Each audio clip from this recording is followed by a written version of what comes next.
వచ్చే ఎన్నికలో జనసేన ఎన్ని స్థానాల నుంచి పోటీ చేస్తుంది, జనసేనని పవన్ కళ్యాణ్ ఎక్కడి నుంచి పోటీ చేస్తారు వంటి పలు ప్రశ్నలను కల్పించుకొని మరి హరిరామ జోగయ్య క్లారిటీ ఇస్తున్నారు. టీడీపీ పొత్తులో జనసేన ఎన్ని సీట్ల నుంచి పోటీ చేయాలనే దానిపై కాపు నేత హరిరామ జోగయ్య లిస్టు రెడీ చేశారు.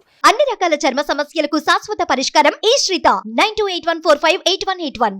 వచ్చే సార్వత్రిక ఎన్నికలో జనసేన 41 అసెంబ్లీ 6 పార్లమెంట్ స్థానాల నుంచి పోటీ చేయాలని హరిరామ జోగయ్య సూచించారు. అంతేకాదు అభ్యర్థులను కూడా తానే అనౌన్స్ చేస్తూ జనసేన అధినేత పవన్ కళ్యాణ్ కు లేఖ రాశారు. ఆ డీటెయిల్స్ ఇప్పుడు చూద్దాం.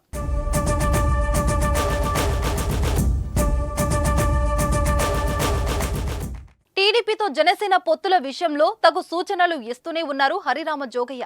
లేఖపై లేఖలు రాస్తూనే ఉన్నారు. ఈ క్రమంలో పవన్ కు మరో లేఖాస్త్రం సంధించారు హరిరామ జోగయ్య. రానున్న ఎన్నికలో 41 అసెంబ్లీ 6 పార్లమెంట్ స్థానాల్లో జనసేన పోటీ చేయాలన్న హరిరామ జోగయ్య ఆ స్థానాల్లో అభ్యర్థులను కూడా తానే ప్రకటించారు. ఆ స్థానాలపై ఎట్టి పరిస్థితుల్లోనూ రాజీ పడొద్దని, వాటి కోసం పోరాడాల్సిందేనని లేఖలో పేర్కొన్నారు. పవన్ కళ్యాణ్ భీమవరంతో పాటు నర్సాపురం స్థానాల నుంచి పోటీ చేయాలని సూచించారాయన.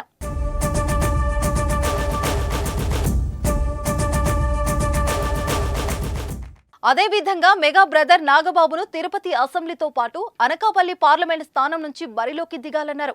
అలాగే తాడేపల్లిగూడెం అసెంబ్లీ స్థానం నుంచి బొల్లిశెట్టి శ్రీనివాస్, కాకినాడ సిటీ నుంచి చిక్కాల దొరబాబు, కాకినాడ రూరల్ నుంచి పంతం నానాజీ, పెందుర్తి నుంచి పంచకర్ల రమేష్, అనకాపల్లి నుంచి బొల్లిశెట్టి సత్యనారాయణ, రాజంపేట నుంచి ఎంవి రావు, గజపతి నగరం నుంచి పడాల అరుణ్ ను పోటీ చేయాలని చెప్పారు హరిరామ జోగయ్య.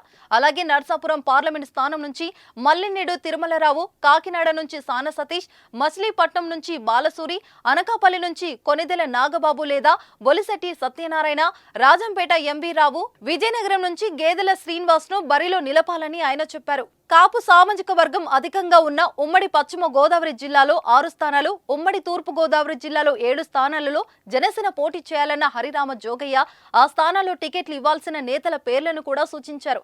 ఇక ఉమ్మడి విశాఖ జిల్లాలో 7, ఉమ్మడి కృష్ణా జిల్లాలో 3, ఉమ్మడి గుంటూరు జిల్లాలో 2, ప్రకాశం జిల్లాలో 1, నెల్లూరు జిల్లాలో 1 స్థానంలో బరిలోకి దిగాలన్నారు.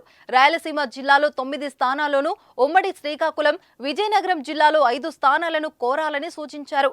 ఎన్నికల నేపథ్యంలో పవన్ కు వరుసగా లేఖలు రాస్తున్న జోగయ్య ఈ 10 రోజుల్లోనే 4 లేఖలు రాశారు.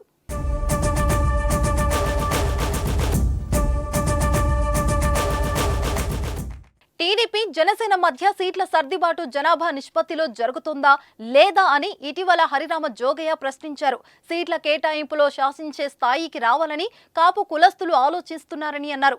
పవన్ కళ్యాణ్ కూడా అదే విధంగా సీట్లను డిమాండ్ చేయాలని స్పష్టం చేశారు. ఆ సీట్లను జనసేన దక్కించుకోలేకపోతే జరిగే నష్టం టీడీపీ అనుభవించాల్సి వస్తుందని కూడా హరిరామ జోగయ్య తన విశ్లేషణలో హెచ్చరిస్తున్నారు.